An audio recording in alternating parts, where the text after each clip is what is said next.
আবারও রান্নার নতুন একটি ব্লগ নিয়ে আপনাদের মাঝে হাজির হয়ে গেলাম। আসসালামু আলাইকুম এভরিওয়ান। আমি নাসরিন সুলতানা মিনা, সিরাজগঞ্জের মেয়ে। আমার রান্নাঘরে আপনাদের সবাইকে স্বাগত জানাচ্ছি। রান্নার সাথেই থাকবেন। খুব সহজে তো রান্না করেছি সফট খিচুড়ি, সবজি আর গরুর মাংসের তরকারি দিয়ে। আশা করি ভালো লাগবে। এই রান্নার জন্য কিন্তু আমি 2টো শুকনো মরিচ দিয়ে দিলাম, পেঁয়াজ কুচি, আদা কুচি, রসুন আর কিন্তু দিয়ে দিচ্ছি কাঁচামরিচ কাটা। এভাবে করে দিয়ে উল্টে পাল্টে কিন্তু আমি ভেজে নিচ্ছি। সফট হওয়া পর্যন্ত ভেজে নিয়ে আমি সবজিগুলো দিয়ে দিলাম। সবজিটা ভেজে নিলে কিন্তু খিচুড়ির স্বাদ বেড়ে যায় অনেক বেশি।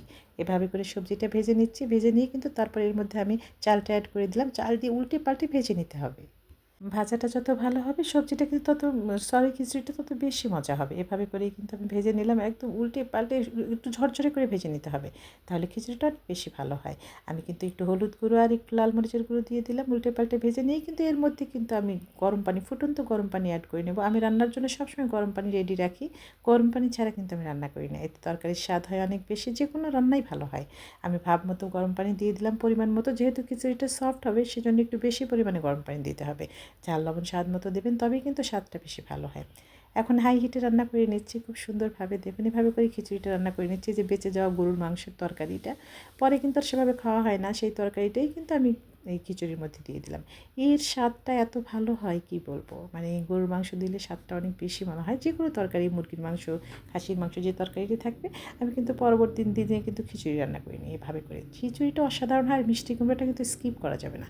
মিষ্টি কুমড়া খিচুড়ির স্বাদ বেরোতে অনেক বেশি, সে সবজি হোক খিচুড়ি হোক সব কিছুতে। আর যখন খিচুড়ি রান্না করছিলাম আমার আব্বার কথা ভীষণ মনে পড়ছিল। আব্বা এত পছন্দ করতেন খিচুড়ি খেতে, যে কোনো রান্না আব্বা ভীষণ পছন্দ করতেন, কিন্তু তখন আমি ভালো রান্না পারতাম না। আজ আমি রান্না জানি, সব কিছু জানি, ইচ অ্যান্ড এভরিথিং, কিন্তু বাবা আজ কোথাও নেই। তবু বুকের মধ্যে বাবা সব সময় আছে। 12 বছর আগে আমার আব্বা আল্লাহর ডাকে চলে গিয়েছেন, কিন্তু প্রতিনিয়ত বাবাকে গভীর বেদনায় স্মরণ করি।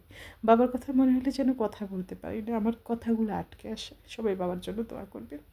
আমি পৃথিবীর সকল বাবা মার জন্য দোয়া করি।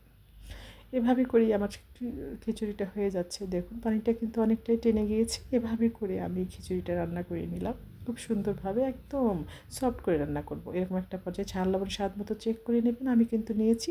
যখন পানিটা একদমই শুকিয়ে যাবে আমি কিন্তু চুলা বন্ধ করে দিয়ে তারপরে আমি ঢেকে দেবো। ঢেকে দিলেই খিচুড়িটা একদম সফট হয়ে যায়। একদম শুকনো পর্যন্ত কিন্তু চুলা জ্বালিয়ে রাখা যাবে না। এই যে আমার খিচুড়িটা এরকম একটা পর্যায়ে কিন্তু আমি সুন্দর করে ঢেকে দেবো। একদম সফট হয়ে গিয়েছে। দেখেন মিষ্টি একটা ফ্লেভারে সমস্ত রান্নাঘরে একদম মো করছে। খুবই সুন্দর, ভীষণ ডেলিশিয়াস হয় এটা। দেখুন এই যে এরকম একটা পর্যায়ে কিন্তু আমি ঢাকনা দিয়ে ঢেকে দেবো এভাবে করে। এই যে আমি ঢাকনা দিয়ে ঢেকে দিয়েছি। তারপরে উল্টে পাল্টে এভাবে করে দেখে নিচ্ছি। দেখুন মিষ্টি একটা ফ্লেভার, কী যে মিষ্টি, কী যে ফ্লেভার, কী যে মজা। এর সাথে ডিম ভাজি হোয়াটএভার কোনো কিছুর প্রয়োজন নেই। দেখুন কতটা সুন্দর, আপনারা ট্রাই করতে পারেন।